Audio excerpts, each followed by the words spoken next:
अगर तुमने ये वीडियो कंप्लीट नहीं देखा तो शायद तुम कभी खुद को समझ ही नहीं पाओगे।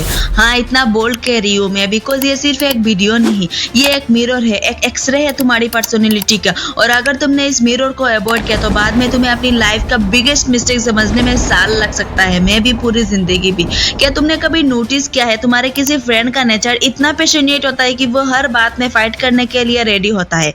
कोई दूसरा फ्रेंड हर वक्त लॉजिकल होता है, दिल की नहीं सुनता। और कोई होता है जो हर किसी को खुश करने के चक्कर में खुद को ही इग्नोर कर देता है। ये सब रैंडमली नहीं होता, ये होता है ऑरा कलर्स की वजह से।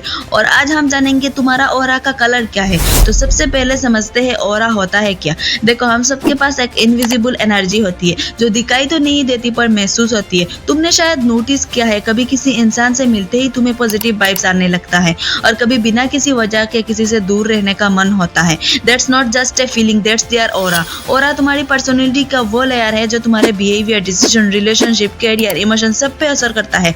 और इस ऑरा का कलर होता है जैसे रेड, ग्रीन, येलो, ब्लू। और हर कलर का मतलब होता है तुम किस तरह के इंसान हो। आज के वीडियो में हम जानेंगे तुम्हारा ऑरा का कलर क्या है। सो बिना बकवास के वीडियो को स्टार्ट करते हैं। Red aura, the fire personality.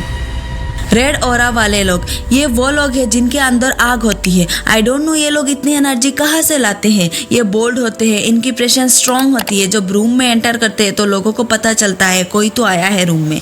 ये लोग एम्बिशियस होते हैं, पावरफुल, कॉम्पिटिटिव। इनका मोटो होता है विन और नथिंग। ये लाइफ को एक बैटलफील्ड समझते हैं जहाँ हर दिन जीतना जरूरी है। लेकिन इन लोगों का वीकनेस भी है जैसे anger issue, ego problem, over dominating. इनका बिगेस्ट चैलेंज होता है कभी कभी दिल के इमोशंस को इग्नोर कर देना। और रेड ऑरा वाले लोग हर बात को कंट्रोल में रखना चाहते हैं और कभी कभी कंट्रोल करते करते रिलेशनशिप बिगाड़ देते हैं। अगर तुम हर चीज में फर्स्ट रहना चाहते हो, तुम कॉम्पिटिटिव हो, तुम्हें कंट्रोल पसंद है और कभी कभी तुम्हें गुस्सा आता है जब लोग तुम्हारी एनर्जी समझ नहीं पाते, then maybe you are red. Green aura, the perfectionist.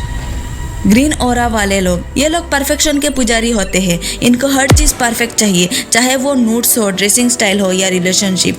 ये लोग थिंकर्स होते हैं। लोग जब इम्पल्सिव डिसीजन लेते हैं ये सोच के लेते हैं। इनको प्लानिंग पसंद होती है। इनका मोटो होता है if it's not perfect it's not worth it. इन लोगों का वीकनेस भी है जैसे ओवर थिंकिंग करते हैं, परफेक्शन के चक्कर में डील कर देते हैं। इनका बिगेस्ट चैलेंज होता है इमोशंस को एक्सप्रेस करना।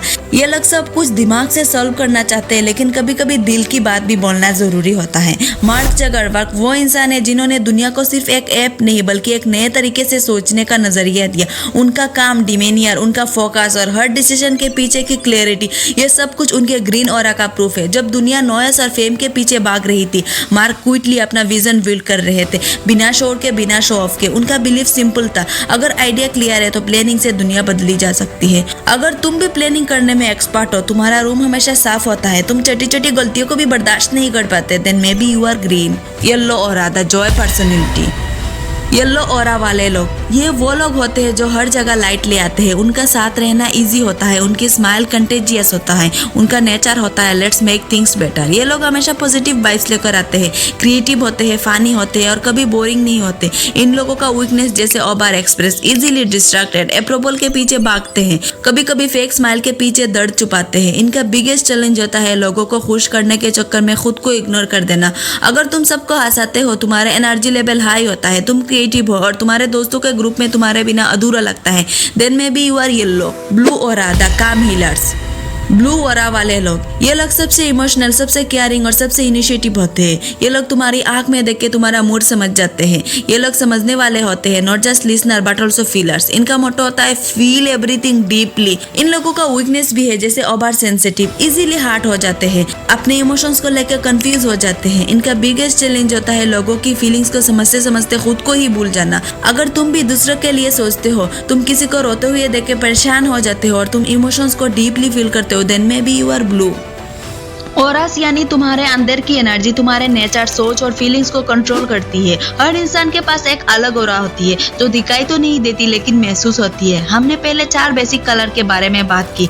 रेड लीडरशिप और एनर्जी वाले लोग, ग्रीन हर चीज परफेक्ट चाहने वाले लोग, येलो खुश रहना और सबको हंसाने वाले लोग, ब्लू इमोशनल और समझने वाले लोग। लेकिन असल दुनिया में लोग सिर्फ एक कलर के नहीं होते, हर किसी में थोड़ा थोड़ा सब होता है। कभी तुम्हारा रेड ज्यादा एक्टिव हो जाता है, कभी तुम्हारा ब्लू। अब समझो, अगर एक रेड पर्सन एक ब्लू पर्सन के साथ मिलता है, रेड जल्दी बोलता है, डिसीजन लेता है, ब्लू पहले फील करता है, समझता है। अगर दोनों एक दूसरे को समझे बिना बात करे तो फाइट हो सकती है, लेकिन अगर समझदारी से बात करे तो एक हेल्दी रिलेशनशिप बन सकता है।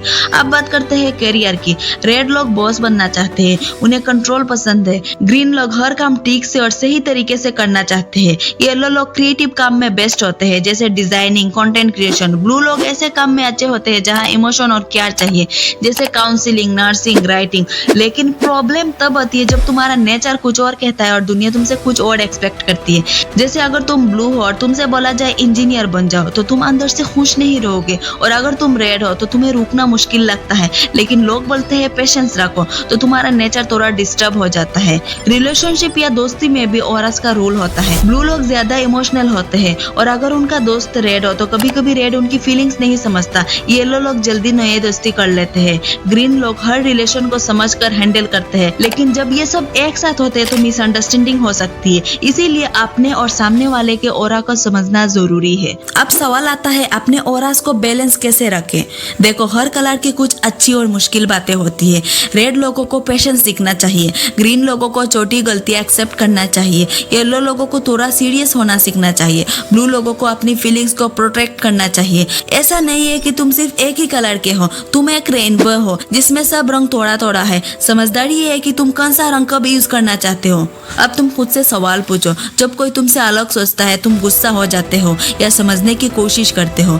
जब तुम खुश होते हो तो क्या तुम सबके साथ एनर्जी शेयर करते हो? जब तुम सैड होते हो तो क्या तुम चुप हो जाते हो या किसी को बताते हो? ये सब बताता है तुम्हारा असली ऑरा क्या है। लेकिन सवाल ये है, क्या ऑरास बदल सकता है? हाँ, बिल्कुल, लेकिन धीरे धीरे। जब तुम कुछ बड़ा फेस करते हो, जैसे हार्ट ब्रेक, सक्सेस, फेल होना या मेडिटेशन, तो तुम्हारा बिहेवियर बदल जाता है। रेड लोग ब्लू बन जाते हैं, येलो लोग ग्रीन बन जाते हैं, और ये चेंज जरूरी भी है। अपना ऑरा समझना एक टूल है जिससे तुम अपनी जिंदगी को बेटर बना सकते हो। रेड लोग अच्छे लीडर्स बन सकते हैं, ग्रीन लोग अच्छे प्लानर्स बन सकते हैं, येलो लोग क्रिएटिव वर्ल्ड में शाइन कर सकते हैं, ब्लू लोग लोगों को हील करते हैं। तुम्हारा कलर तुम्हारी कमजोरी नहीं है, तुम्हारी पावर है। देखो, तुम किसी एक पर्सनैलिटी में बंद नहीं हो, तुम एक फुल कलर हो। जब तक तुम खुद को नहीं समझोगे दुनिया तुम्हें समझ नहीं पाएगी। आई होप अब तक तुम समझ गए हो तुम्हारी किस कलर का है, मतलब ऑरा की बात कर रही हूँ। सो गाइस, कमेंट में छोड़ के जाना अपनी अपनी कलर।